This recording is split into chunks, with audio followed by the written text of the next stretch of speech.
This is One on One.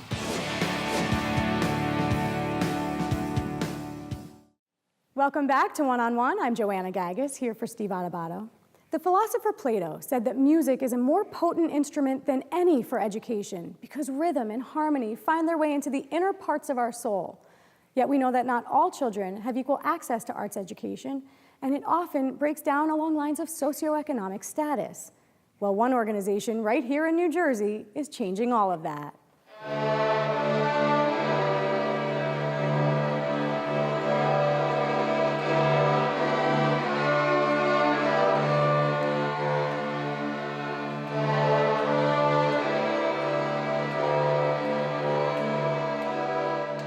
We wanted to bring children here and give them a chance to be exposed to the arts because many of the parents in the community could not afford to provide that type of service for their children. When we started, we had maybe 15, 20 children for a one-week summer camp. And then over the years, we progressed, and we're now serving over 600 children. We have a year-round arts program, and while our name is the Institute of Music, we started as a music program. So we teach piano, guitar, violin, and drums. But over the years, we've also added things like acting and singing. We have many types of dance, so we do break dance to modern dance to hip-hop dance. And we also offer some specialty classes, including things like electronic music production. We have a capoeira, which is a Brazilian martial arts and dance class. We even do a class called Young Chefs, where kids come weekly and they're working with a professional chef to learn how to cook for themselves. And they start as young as 9 years old cooking. So the arts of all types? All types of arts. We don't turn an art away. The Institute of Music for Children provides affordable access to these classes that many families in the Elizabeth, New Jersey area could otherwise never afford. So we fundraise for 3/4 of our operating budget so that we can ensure that every child has access to a robust arts education.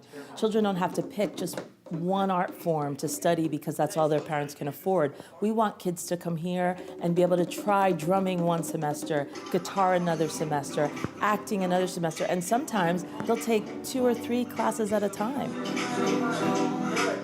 Would you have been able to give your kids an opportunity like this had it not been for this institute? I'm going to say definitely no. Given the fact that I have 5 kids, financially, it would have not be possible. The other thing is that we start as young as age 3, and we go through teens, and then we even offer classes to adults. So really the entire family can come here and be a part of the Institute. And we do have sometimes entire families taking classes here. They really enjoy being here. They feel like the teachers and even the staff that are here are very supportive and warm, and it feels like family. And I did a salsa class, and Monique did an African dance class, and I also took bass. So it's been amazing, even for the parents. What do we know about the impact that arts education has on a child's ability to succeed? We have seen study after study that children that are involved in the arts have, number one, higher grade point averages. We're also seeing things like college, there's 20% lower dropout rates for children that are involved in the arts. And they're going beyond their bachelor's and going to grad school. And we're seeing that at higher rates as well. So really the arts helps to not only build stronger young people on the inside, but also academically is increasing their ability to outperform their peers. My oldest is actually a very reserved young man. And since his involvement with the Institute, I have seen him grow and come out of his comfort zone and do some amazing things. Sage, were you always comfortable performing in front of people? I was actually a little shy, but when I came to the Institute and I started playing violin with Miss Tiffany, she really opened me up to more opportunities and performances. And when I had my first performance with her, it was really exciting. So I just went back and kept doing it so I can keep that exciting feeling every day. I really have seen young people who have come in not believing they were going to go to college And once they are in this environment and see what's possible, they say, no, college is for me. And we take them on trips places so they get to go to events they might not have otherwise gone. And they go, oh, that's for me too. So it starts to open up your world. Going to college wasn't in my book of life, I guess, at one point in time. But eventually I sat down with Miss Alicia and I sat down with my family, and I just started to realize, the things about myself and what I needed as tools to make it, in the world. And I feel like college is a necessity. We have a very large immigrant population here in Elizabeth. So we have a lot of people that they're pretty new to America, and they're new to all of these experiences, so they wouldn't necessarily always know what to expose their children to. So when they're here, we help them do that. Came here is like come to my family house. So they care about Geronimo. He's growing happy. He's sure of himself. He loves to come here. We love to be here too. Do you love to come here? Yeah, Why? because I could learn how to dance and sing and drum.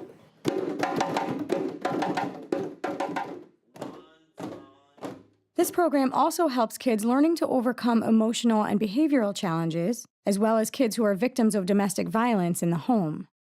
Sometimes children have gone through a lot and they're coming in with maybe some anger issues or just feeling very low about themselves.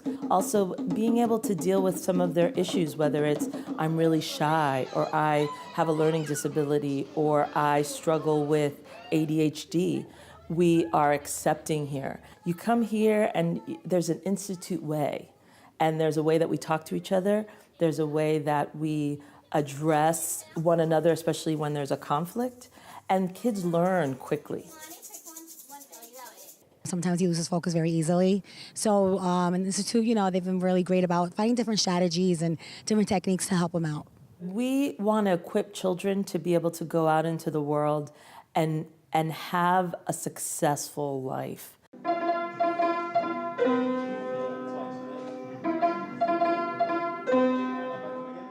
If they don't learn to play an instrument, it would be okay with me.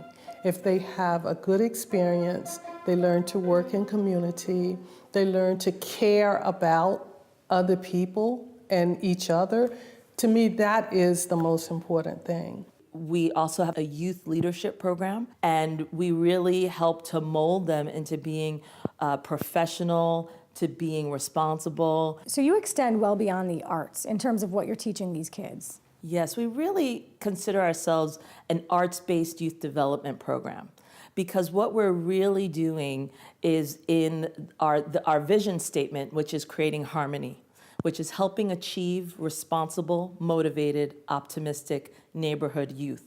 And we do that through the arts. And that is our motto by which we function, is that our goal is really to help build happier children that feel good about themselves and that can eventually give back to the community. So in 2016, the Russell Berry Awards for Making a Difference named you as an honoree. Yes. What did that award mean to you, to the work that you've put into this organization and to the organization itself? To me, it's still hard for me to believe that I was one of the finalists. And I guess I'm just so close to the work that we do that sometimes I forget the importance of it. But it gave us more publicity. So I think more people are aware of us now as a result of that. And how do you think that will impact the organization? I think it will help us to continue to grow and to be a stronger organization.